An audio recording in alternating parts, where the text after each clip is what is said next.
Alright, this is Chris, MTGO's Rex Dart, and we're back for part 7 in Show and Tell this week. And we're going to go ahead and show the match between the Old Fogey Djinn deck and Malum.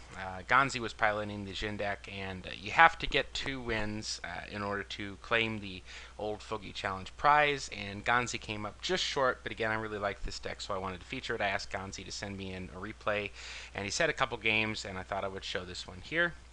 So let's take a look. A good hand that he keeps here, a couple lands and a Felwar Stone, accelerating into a Djinn, very nice. And Malum is playing an Evolve Mutant deck, using the cross symmetries between original Ravnica and new Ravnica block. I believe I've featured that deck before.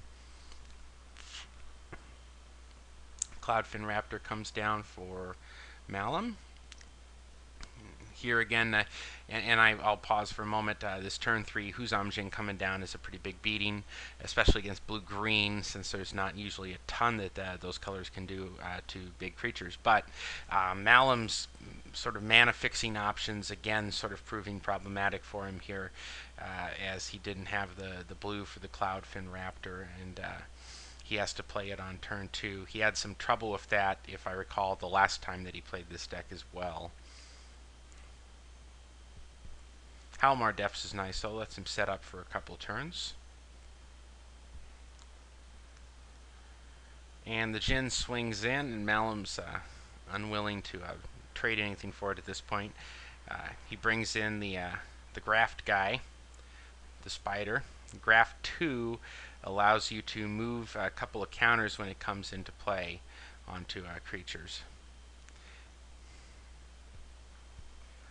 And Gonzzy takes one from his own Djinn, swings in, and a Spider is going to chump block it here. And the Old Man of the Sea is going to steal that elusive Crassus, which was only at power 2.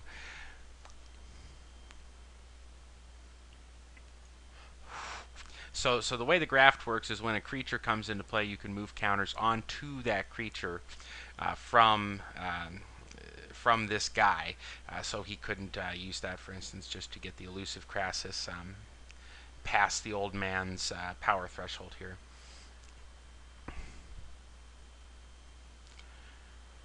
And that Djinn continues to be chump blocked, acting as a little abyss here.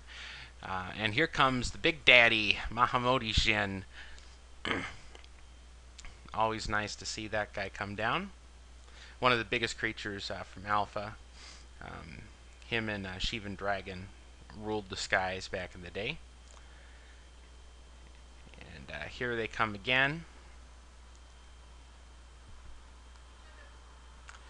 Putting Malum down to 7, but Gonzzy's got to watch it. He's down to 6 here. He plays a Serendib Djinn, but the Halmar Depths not able to find any action, so that will take care of that. So the Djinn deck is able to win that game, but unfortunately, again, came 1 match win short of actually claiming the prize. So the prize is still on the table, but there's a lot of fun stuff. This was an endangered week, underdog as they call it now, so the oddball tribes had to be played, and Djinn is probably one of the better of those. But this upcoming week is regular tribal. You got the whole panoply of old-timey tribes to choose from, with the exception of human and soldier, which have been preemptively banned in order to take out some of the more obvious choices. So, you know, try something a little off the wall, but there's a lot of powerful spells available here. So one of the more interesting things is the fact that you don't have fetch lands, and so you can have all the duels in the world, but your mana is still a little wonky. But that's one of the things we sort of just put up with back in the old days. And also remember, you can play a 2-color deck even if you don't have the original dual land in those colors. I mean, you know, we played 2-color decks without the original dual lands all the bloody time back in the early 90s. I mean, if you didn't have them in your play group, you didn't have them, you know.